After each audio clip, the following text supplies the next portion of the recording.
Hello, welcome to CCDTV. It's great to have you with us. I'm Eren Yoruk. Always a pleasure to have you join us on to the news broadcast. I'm Mamuzo Nwokoro. Now, if you're feeling frosty, or perhaps you've had frostbites, Eren is here to provide us with the latest updates on the weather.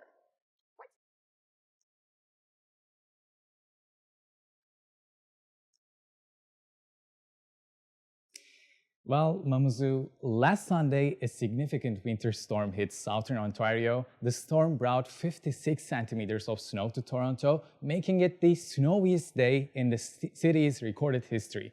The previous record was set in 1944 with 48 centimeters. Kitchener, on the other hand, received 13 centimeters of snow during the same storm. While that amount may seem lower in comparison, it was enough to cause service disruptions across the region.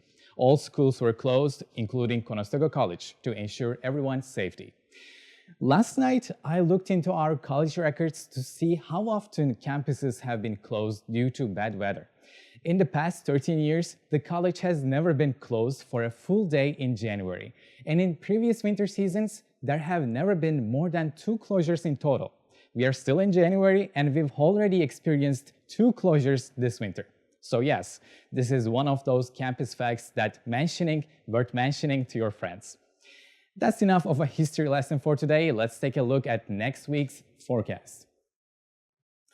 So, in Kitchener, we are looking at a mostly cloudy and frigid week ahead. It's a bone chilling with a high of minus 13 degrees and cloudy skies. Keep those winter coats zipped tight tonight, as the low will drop to minus 26. Saturday remains cold at minus 11, but Sunday offers a brief glimpse of the sun with a high of minus 7. Expect more clouds and light snow showers on Monday and Tuesday, with the daytime temperatures hovering between minus 5 and minus 6. While we are not expecting another 56 centimeters, the sub-zero temperatures mean all that record-breaking snow is not going anywhere fast. So stay warm and travel safe. Now back to you, Mamuzo. Here is a quick roundup of what's happening around our cities this weekend. First up is the Stratford Winter Film Festival, spotlighting Independent Film Day, a full day dedicated to celebrating Canadian filmmakers. Expect a rich mix of drama, comedy, and documentary films, all showcasing bold storytelling and fresh perspectives from across the country. There will be 2 screenings at 1 p.m. and 7 p.m. respectively. Tickets cost $25 plus taxes. Well, it's a great chance to discover the latest in the world of film and support our creative talents driving the Canadian film industry. Prefer live music? Saturday night has options. Head over to the Starlight located at 64 Wellington Street in Stratford for live music Saturdays, kicking off at 8 p.m. There's no cover charge, making it an easy, fun way to experience local talent, grab a drink, and enjoy a relaxed night out with friends. Looking for something daytime and community focused? The Stratford and District Agricultural Society is keeping tradition alive at Stratford's Agriplex, home to one of Ontario's oldest farmers markets. With around 40 full-time and part-time vendors, it's the perfect spot to pick up fresh produce, baked goods, and handcrafted items while supporting local growers and makers. The event is open to the community all year round. And finally, to Waterloo. On Saturday, Maxwell's Concerts and Events is bringing some nostalgia for die-hard Van Halen fans with a premier live music from Van Halen. Recognized as the world's #1 national touring tribute to Van Halen, the show holds on Saturday, January 31st at 35 University Avenue East. Doors open at 7:30 p.m. with music kicking off at 8 p.m. This 19-plus licensed show features a general admission standing room with limited side seating available, and it promises a high-energy night full of classic rock. Tickets went on sale last fall and are expected to sell quickly. In fact, the word around town is that the show is a must-see for fans of rock music of the 80s and those who love the scintillating energy of live concerts. Well, we hope you make your weekend memorable. Go out, enjoy, and don't forget to say hi if we bump into you. And now to the news updates for this week. Conestoga College's commitment to sustainability was amplified when members of the Conestoga community gathered at the Waterloo campus to plant the college's first microforest, celebrating the launch of Conestoga Sustainability Action Plan. The planting event brought together students, employees, and community partners in a shared moment of action, one that continues to symbolize Conestoga's long-term vision for environmental stewardship, climate responsibility, and community engagement. As part of the event, representatives from Climate Action WR joined the conversation to explore how Waterloo region can meet its climate goals through Transform WR, a collaborative strategy focused on building an equitable, prosperous, and resilient low-carbon community by 2050. The discussion reinforced the importance of collective action and local solutions in addressing global climate challenges. While the microforest was planted last October, its impact is ongoing. Each tree stands as a living reminder of Conestoga's commitment to sustainability, not just as a policy, but as a practice rooted in education, collaboration, and action. Through initiatives like the microforest and continued engagement with regional partners, Conestoga College is actively nurturing a greener future, one that empowers its community to play a meaningful role in building environmental resilience on and off campus. If you think the recent snowfall will keep people off their bikes, think again. Winter Bike to Work Day is happening on Friday, February 13th, starting at 7:30 a.m. Cyclists will meet at the Kitchener Cenopad on the corner of Frederick and Duke Streets. The event includes a group ride through the downtown cycling grid, including the upgraded East Avenue, and covers the city's separated bike lanes and trails. Everyone who participates will get a free coffee or hot chocolate, and there are special prizes for first-time winter cyclists. So, bundle up, hop on your bike, and give winter cycling a try. For more details, visit the City of Kitchener's bike infrastructure page. Last fall, Conestoga College students proved that creativity can be a powerful force for change. Graphic design and public relations students teamed up with industry professionals during Creative Day for Social Good, CD4SG, an intensive, student-led creative bliss that delivered free, high-quality marketing and communications tools to 8 non-profit organizations across Canada. Now, in its 15th year, CD4SG has supported 191 charities nationwide, contributing more than $2 million in creative assets and demonstrating the real-world impact of design for social good.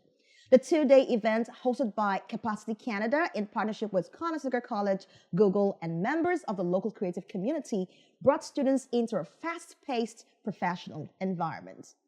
Leading up to the event, students developed creative briefs tailored to the needs and goals of their assigned nonprofits. During the bliss, teams worked late into the night, collaborating under the guidance of professional arts directors and accounts managers before presenting their work directly to the organizations on day 2.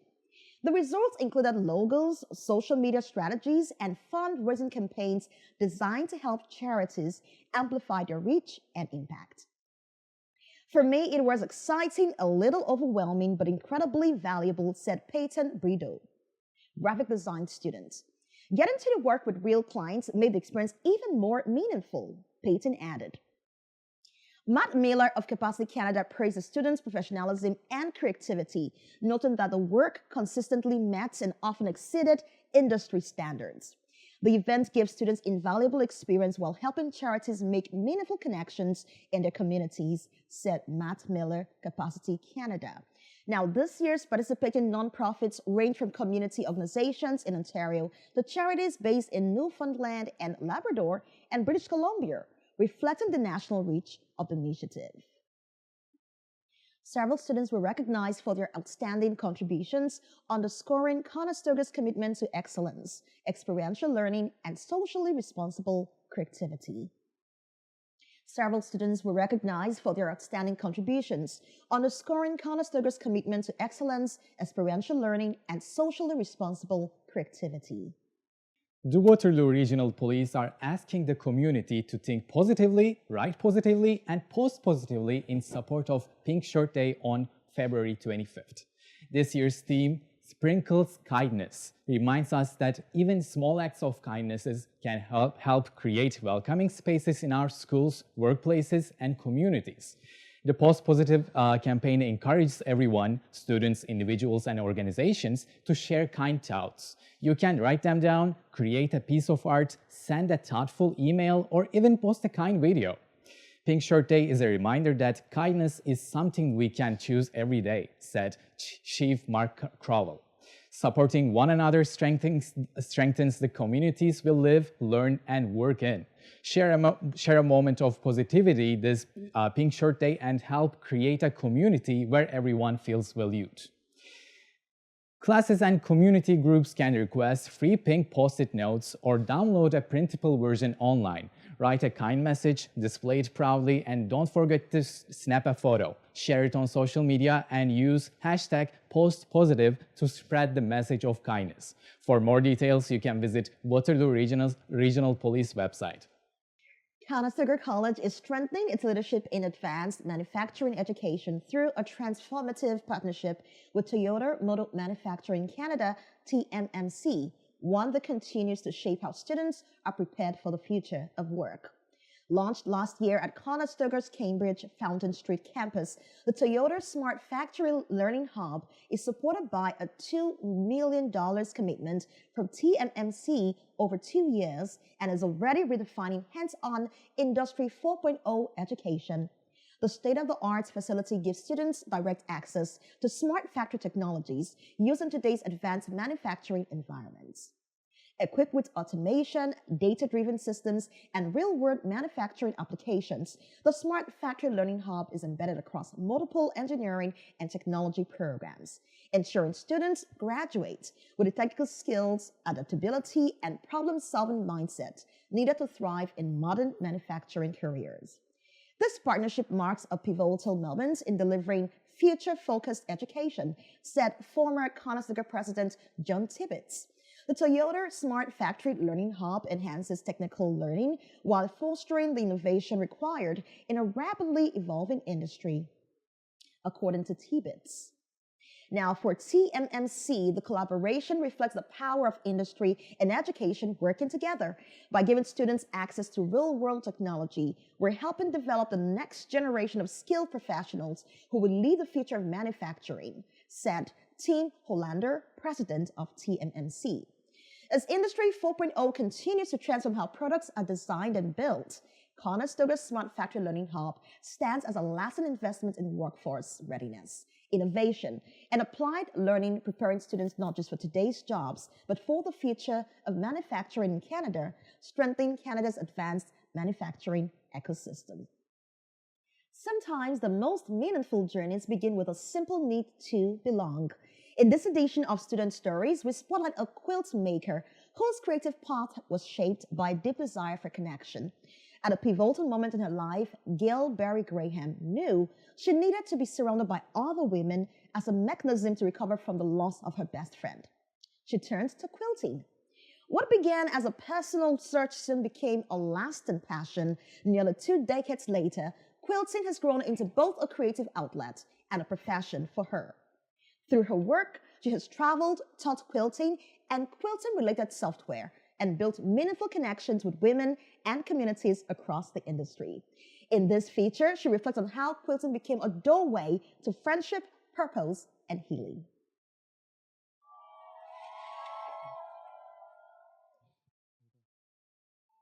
My name is Gail Berry Graham. I've been quilting for probably about 15 to 20 years now, and I've been fortunate enough to actually work in the industry, so I get to travel and teach quilting and various pieces of software that's associated with quilting, and just met lots of amazing, wonderful people through those travels. Why do I quilt? I started quilting because I was at a place in my life personally where I knew I needed to be surrounded by other women. I knew I needed a network of female friends. I was working in a mostly male-dominated industry at the time, and my best friend had been killed, and I knew I needed women friends. So I thought the best way to find them would be to join a quilt guild, because they would be filled with women. So that led me to learn to quilt. Hallway, it's a quilt the pattern is from Violet Crafts, and it has flamingos on it. And I've been collecting flamingo things for a long time, and now it hangs in the hall here. My name's Nwokoro Graham, and Gail is my wife, and she got me into quilting, and I saw all that she was doing, and we traveled together, and I was retiring, you know, and Gail was doing this already, and I thought, well, it's something I can do with her, maybe I can help, and I do, I help, but she's the expert. When I get stuck, I go to her, and she helps me out, bails me out most of the time. AI is both a blessing and a bane to the quilting world. In AI, we can tell it a theme or tell it colors we want. Like, you know, I want a red and white quilt about Canada, and it's going to throw me lots of pictures and ideas because I tell it I want it pictorially. So that can be really good. Where AI is not our friend, not just in quilting, but I think in the creative community, in the maker space altogether, they can take a snapshot of your quilt. They're just going to print a piece of fabric that looks like your quilt, and somebody's going to buy it, and it's a cheap knockoff, and it's not always the best. I guess AI helps in the sense that embroidery is computer driven. It's a program, and the blocks are designed by somebody else, and then I reproduce them. Because I do things and give them away, and I don't post them, generally speaking, so. Just sit down and start. I knew nothing. I did not own a sewing machine when I decided to learn to quilt. I want my quilts to be finished, and I want some fun quilts, like some themed quilts, my Halloween quilts, my Christmas quilts, and then I want quilts that I give away to my family, and then there's the quilts I give away to charity. Transformation always does begin with a desire, doesn't it? Thanks to our field placement student Aiden Brown for this inspiring story. Winter may be tough, but eating well doesn't have to be. Conestoga College is here to help. This week, I visited the affordable produce market at Conestoga's Dune campus and learned how students can eat healthy without breaking the bank. I got this bag for $5. Sounds unreal, right? If you're in Conestoga College, it is real. Conestoga Students Inc. is organizing affordable produce markets, delivering fresh produce to college students. Basically, we try to subsidize the cost of the produce for students to make it affordable for them. It has been going for a long time now, and the concept has been the same. Produce comes from a local vendor, so they source the produce locally as well and prepare the bags. So Quality Produce prepares the bags and brings the bags to us, and then we give it out to students. The demand from the students is high. As I'm a student right now and I am not working, so for me to buy the groceries from outside is a bit like expensive. I'm really grateful to the college, and I really want to thank to the college for that they thought about the students, and because not every college does this. Behind the booth, students working for CSI handle the sales.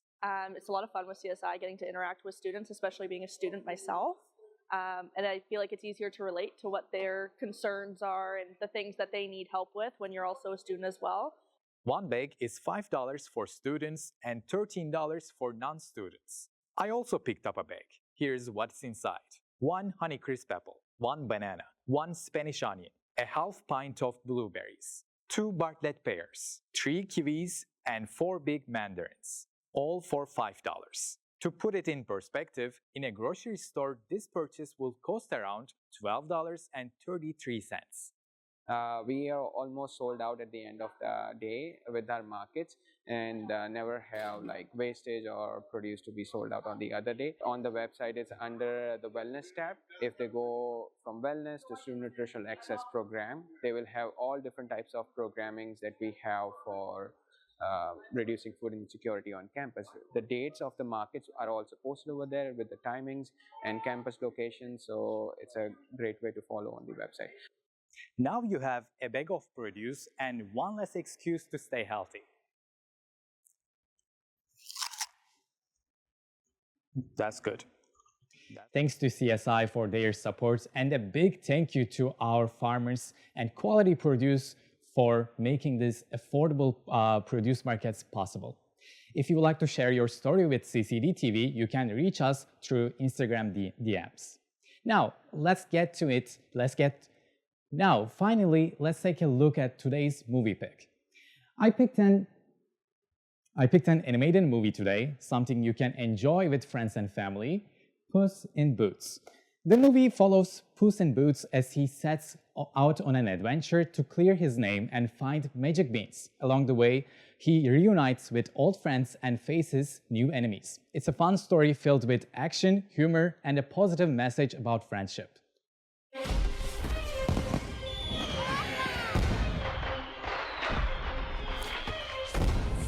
You may know my name, but you do not know the legend. I protect the innocent. We owe everything to him. And in my brave and noble quest for justice, nothing will distract me. Oh.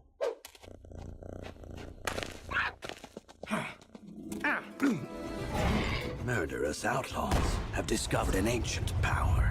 With it, they can destroy the world. Puss, can you help us?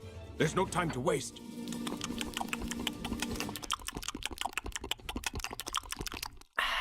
I will do it. Puss! Humpty Alexander Dumpty. We're going to need her. She's Kitty Softballs. I'll steal you blind, and you'll never even know I was there. She is a bad kitty. When the world is in danger, only one hero Puss, watch out! has what it takes Holy frijoles. to fill these boots. That's a lot of heel for a guy, don't you think? 9 lives. Arrest them! You got any idea what they do to eggs in prison? I'll tell you this. It ain't over easy. One destiny. My name would become legend.